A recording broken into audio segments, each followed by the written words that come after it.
Welcome to another episode of Moonshots. As you know, every week we bring an amazing guest and they give you not only their moonshots, they give you the wisdom and the skills and the things that they have learned in their lifetime so you can execute on your moonshot.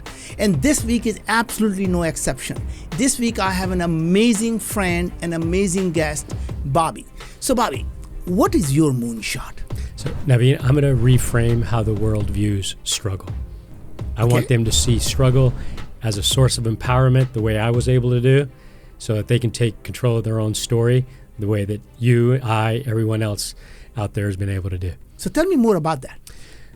Well, you first have to go through struggle, pain, and suffering to get to wisdom. Mm-hmm. And often you struggle something that you want to put away, you don't want to talk about. It's something that we often run away from. And a couple years ago, I started doing a lot of speaking to kids who were born on the wrong side of the opportunity divide like me, and to veterans of the military like myself. And through that journey, they encouraged me to put it in the book. And the book that I wrote was called The Gift of Struggle. Yeah. And I found through my journey that there was a common thread that connected all of my stories. What would that be? Every struggle that I experienced taught me something. And when I faced a similar obstacle like I'd faced in the past, it was usually being able to tap into one of those experiences that gave me the energy to give me an example. Past. So give me an example of a struggle, what you learned and how you applied that to the next. So let me tell you a story. Yeah. So when I was 17, my brother Ed and I, we were on a return trip home from a basketball game. Mm-hmm. And along the way, we stopped for dinner. Mm-hmm. Everybody unloaded off the bus, except for me and my brother. At that point in my family story, we didn't have the means to play sports and afford dinner. I'm one of 13 kids, and I was very accustomed to staying back on the bus. Well, a few moments after the team unloaded, one of the dads to the other players on the team, he steps on board the bus. And at first he teased me a little bit because my younger brother had outscored me that night. Mm-hmm. And then he said something to me that I will always remember. What was that?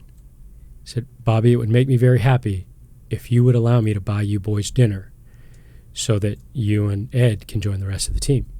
That's amazing, isn't it? Nobody else has to know. The way he phrased it. The way he phrased it. He said, nobody else has to know.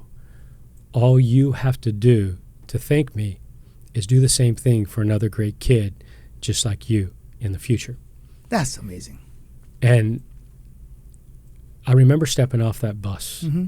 And to this day, the wave of gratitude that came over me at that moment when he said that to me, it's still hard for me to explain. But at that time when I got off the bus, I'm 17 years old. I have no idea what I'm going to do with my life. I just knew that I wanted my past to stay behind me, and I wanted my future to be different.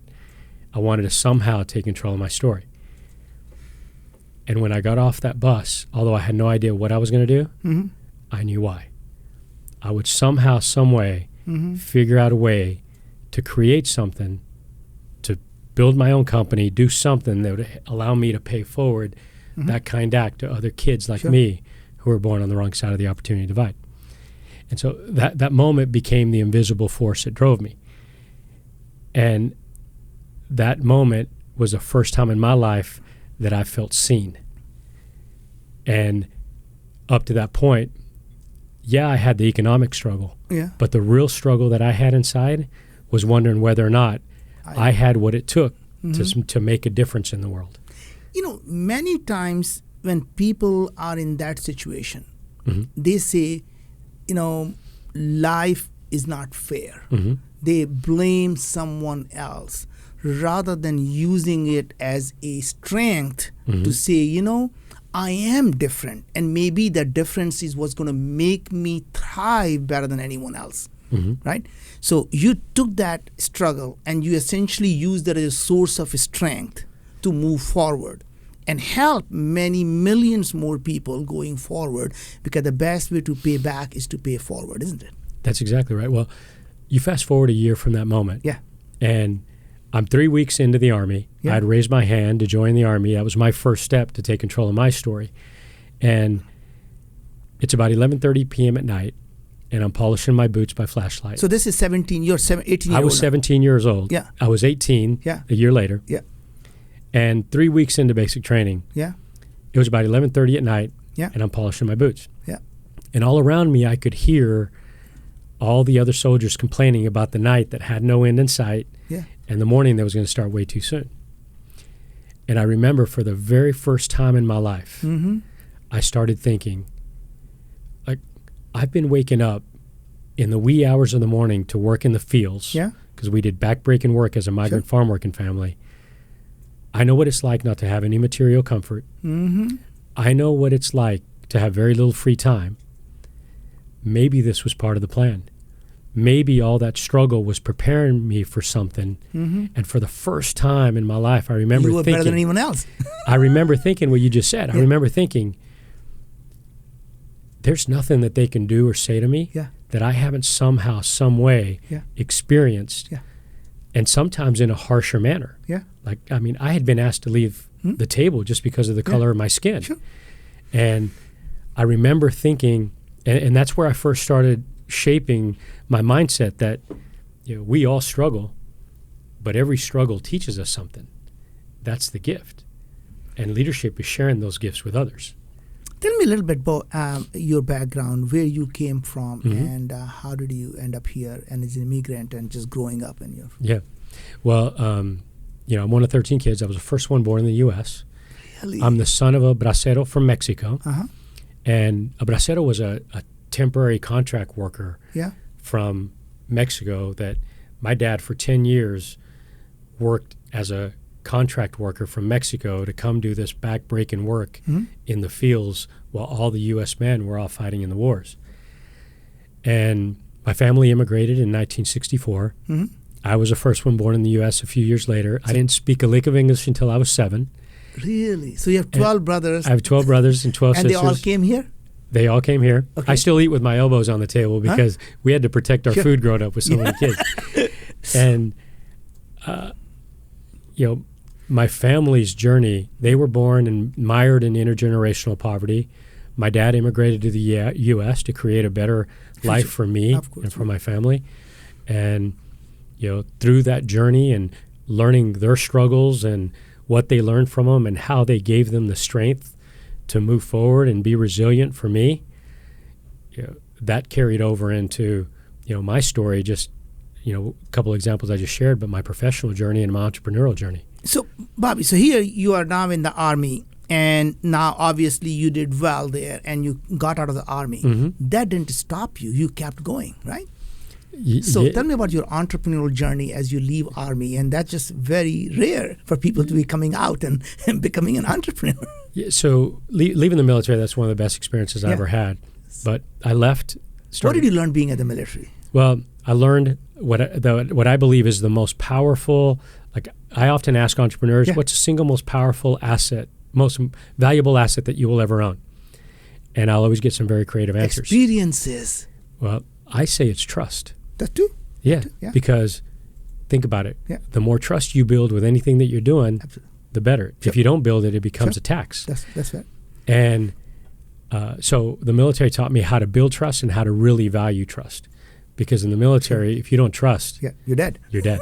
And so carrying that experience forward into my professional journey helped me really evaluate how I intentionally build trust with the people that I lead. So what was your first company? So name of my company is Populus Group. Okay. And it's Latin for people.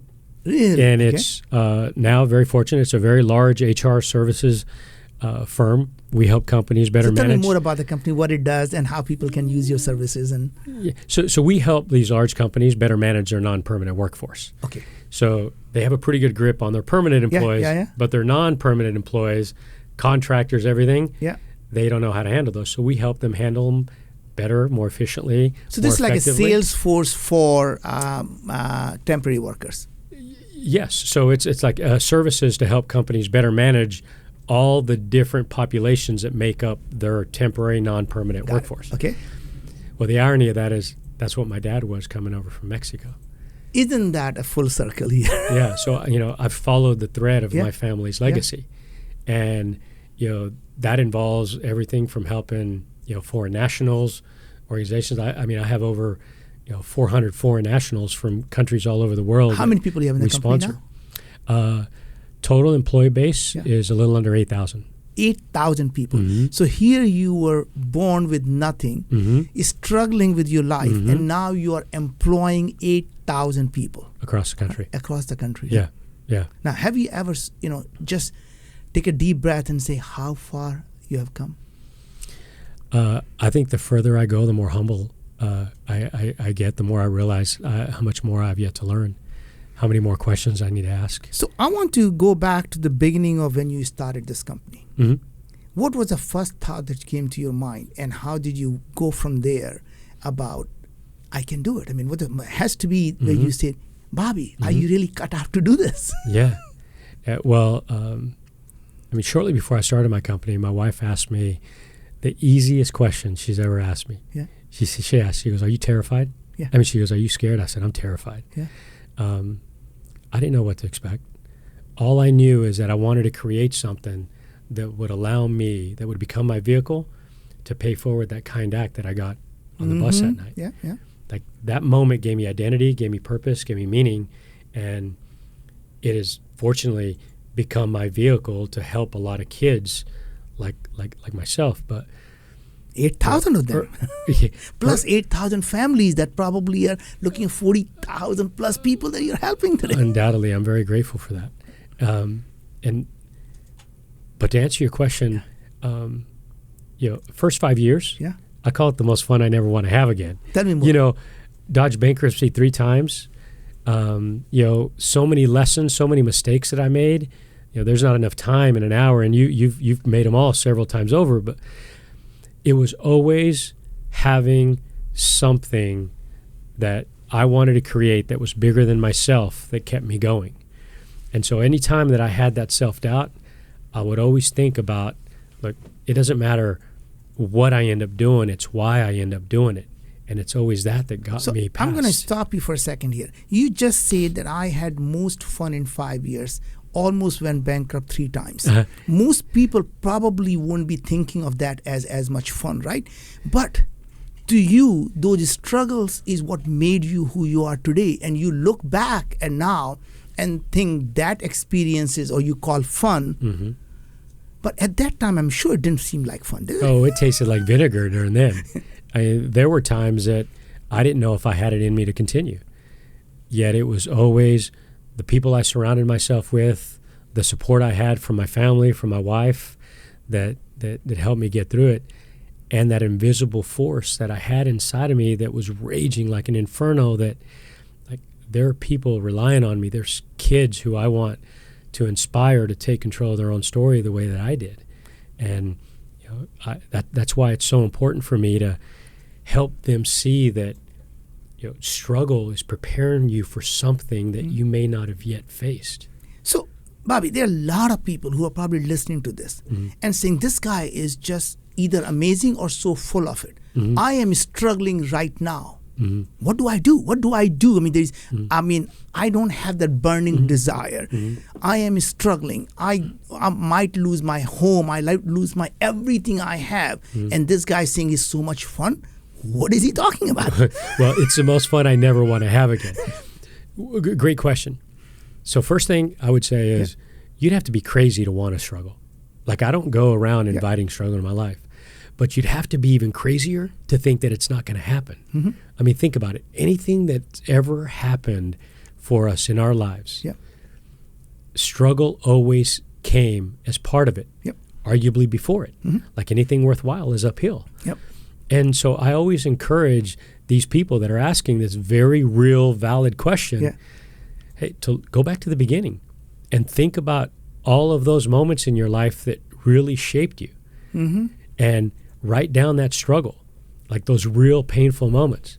But then right next to it, write down what it taught you. And I'll bet that they will fill that page with the most valuable gifts in life, like compassion, the ability to build trust, the ability to tell a story, the ability to see somebody. Every one of our struggles teaches us something that prepares us for the future. That's just an amazing, amazing lesson if people can remember when they're going through tough time. Mm-hmm. So people who are going through tough time, how would you get them to take a step back and says, this too shall pass, right? Right. Well, I know for me personally, one of the things I struggled with in the beginning, and I learned this reverse role modeling from my father. I used to think that asking for help was a sign of weakness. But I think asking for help is really the truest sign of strength that you can ever get. And I think for his generation, it was a symbol of strength, of pride. But now in my journey, I've come to learn that it's actually the way that we're all wired. We're intuitively wired to want to help someone. Yeah. And I believe if the person that you ask for help knows that you're doing more to help yourself, I think we'll go to the end of the earth for that person. How do you find these people? Where do you find these people that who want to help you? I mean, I think the people that are sticking with you, that show you they love you. Yeah. So if you're struggling today, what all you have to do is just look around the people who actually want you to succeed, people who are there because they care about you. And those are the people you go to when you struggle because they are the one who are going to uplift you. Well, here's an example. I'll often ask, like not too long ago, I actually had a session in the Midwest where I spoke to a group of CEOs from various industries from all across the country. Yeah. And one of the things that I asked them was, hey, think about a time in your life when you really wanted to take control of your story and you really wanted to take that next step in whatever mountain that you were climbing. When you say take control of your story, you mean take control of your own life? Of your own life, yes. Okay. You got it. The story that we're all narrating for one another. Yeah. And I said, I'll bet when you reflect on one of those moments, there was someone that got you through that part of your journey. Now, think about that person. Yep. And then I'll always ask them this. I'll bet that person always gave you or told you what you needed to hear, not what you wanted to hear.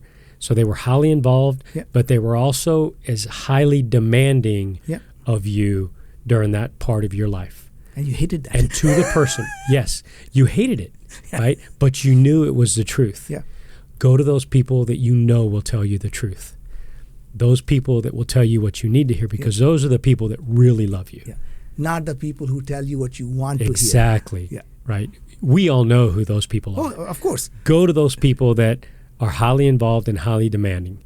And I believe that is one of the best definitions of what's needed more than anything in the world right now, and that is compassion and leadership. What do you mean by compassion?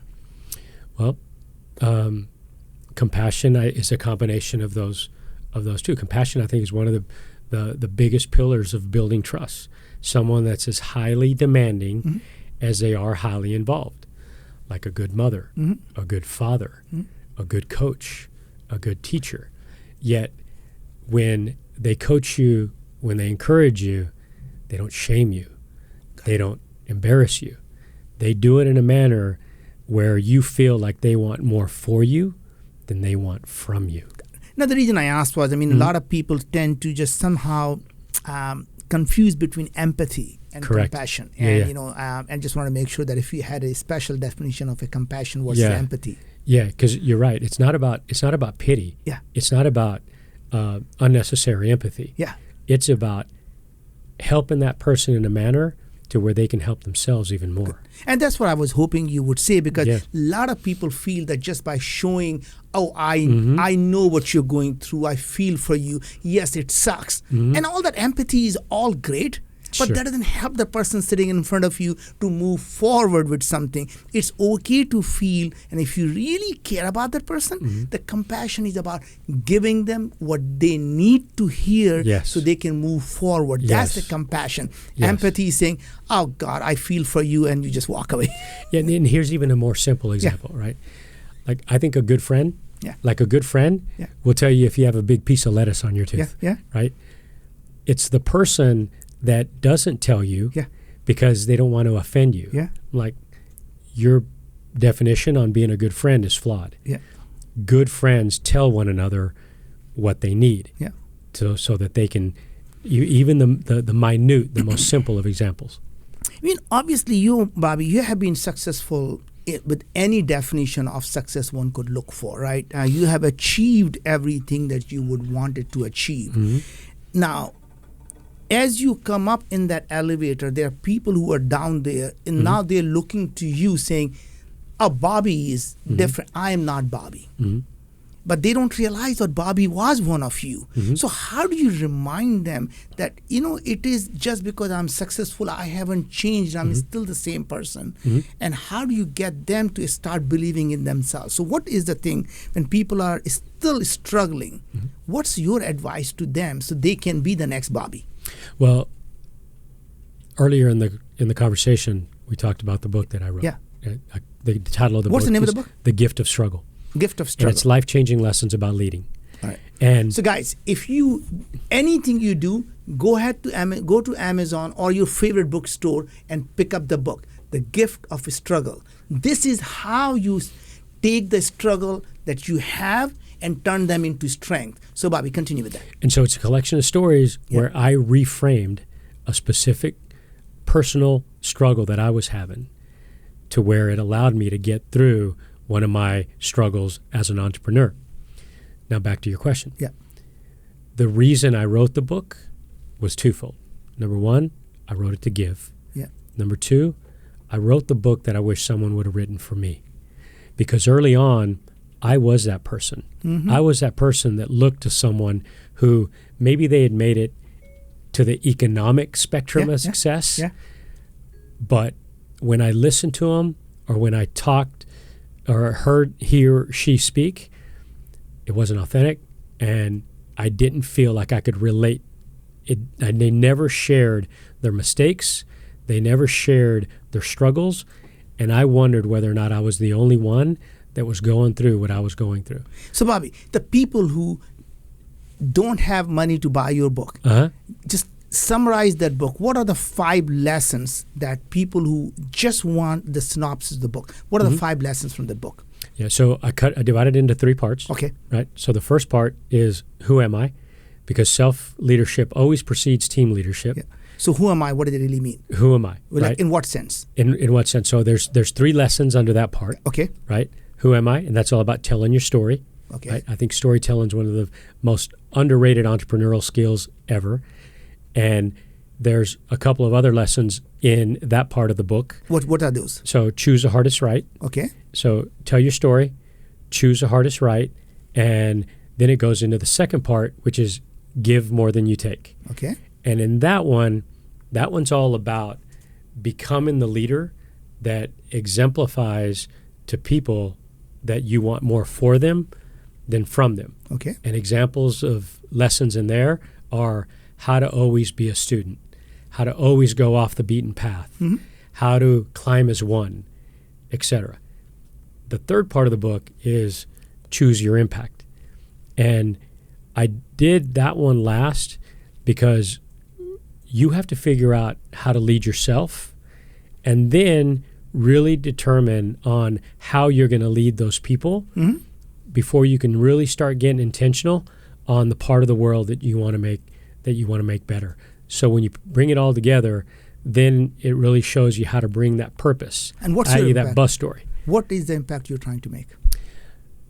Well, I want kids that grew up like me, veterans that I served with, that I know have very similar stories than I do.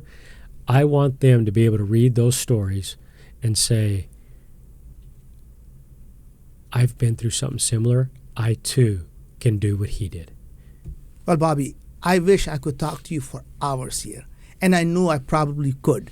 It's just that the time is coming to an end.